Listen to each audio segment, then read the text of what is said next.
now that the boat's off the trailer, it's time to get the dink off the trailer and put it onto the boat. This is the way we store it. This tarp's seen better days, so it was the last trip.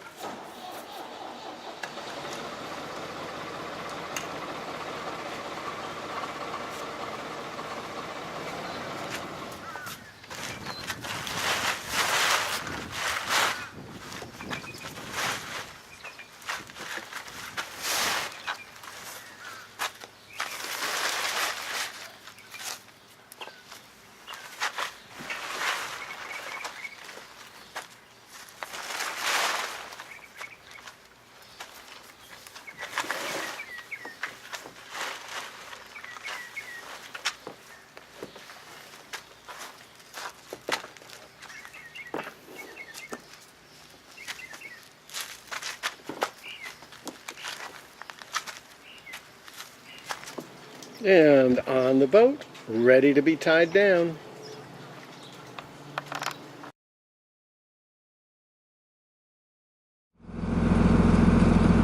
Well, here we are, all three of us, back in the truck for another tow job, but this one's a lot different than the last one. We have found a place to store the trailer, which is pretty much what we hope to be the end of this year's cruise.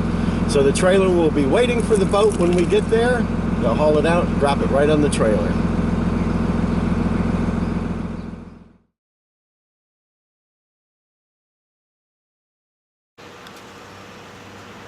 Okay, everybody worries about doing their paperwork when they go foreign. You know, when you go into places in foreign countries, you've got to take your documents with you and get registered. Nobody talks about it in the United States, but hey, guess what? You do the paperwork cha-cha here the same way you do in the other countries. Because we're going to be in Florida for more than 90 days, we are not going to be on the boat for some of that time. We can't get what's called a sojourner's permit to go through the state. We've got to register the boat in the state because we're documented. Even though we don't have a title and it's a federal vessel, we still have to register here in the state. Interesting. When we came here on a Monday and checked to find out what we were going to need paperwork-wise, we were told come back any day but a Monday and plan on staying a long time because they didn't know what they were doing or how to do this and they were going to have to investigate it. Interesting. Paperwork is very similar to what we ran into in Mexico. Okay, after about a half an hour, we're through with the cha-cha this time. Actually, this turned out better than expected.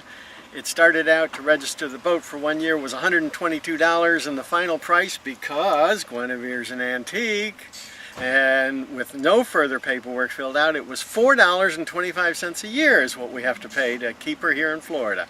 So that's not too bad.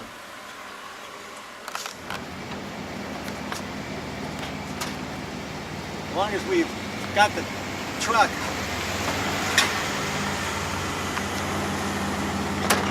it's time to refill one of the propane bottles that we used up on the last trip. The 6-pounder, which I can handle easily, lasts us for about a month to a month and a half.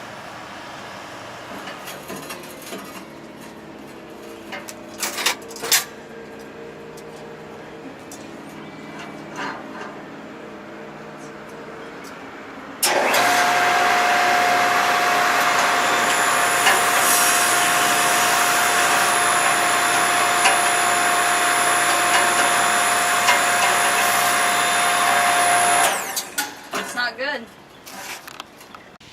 Well, as you saw, the tank that we went to have filled, the valve went bad. Long story short, we wound up having to go through 3 different gas companies to find somebody who would change the valve. We found a place called Feral Gas. They were superb. When we got there, a guy walked out of the shop, knew who we were, was waiting to help us. As it turned out, he had to order a special valve for these tanks, but he managed to get it the next day.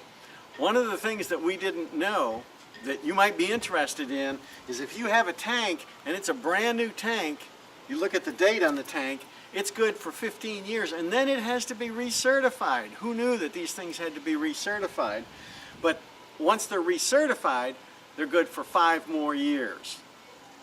In this case, they changed the valve for us, and they recertified it, and they put a label on the inside of it, and you can see that there.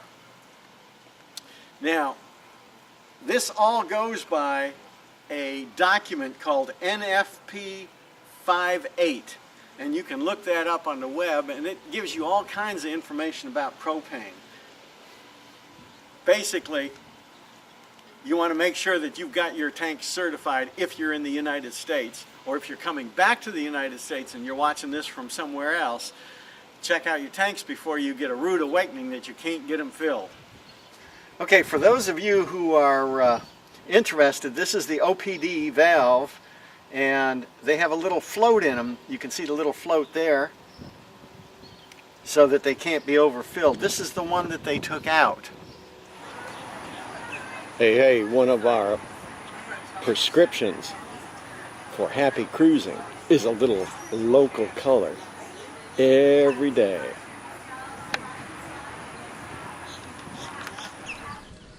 Even after standing our own mast, I kind of like to go up the mast and do a little check to make sure everything's good.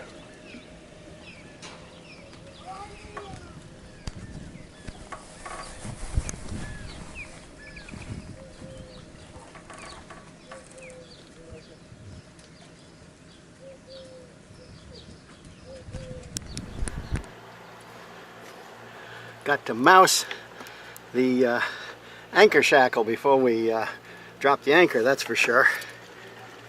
Make sure that it don't come undone.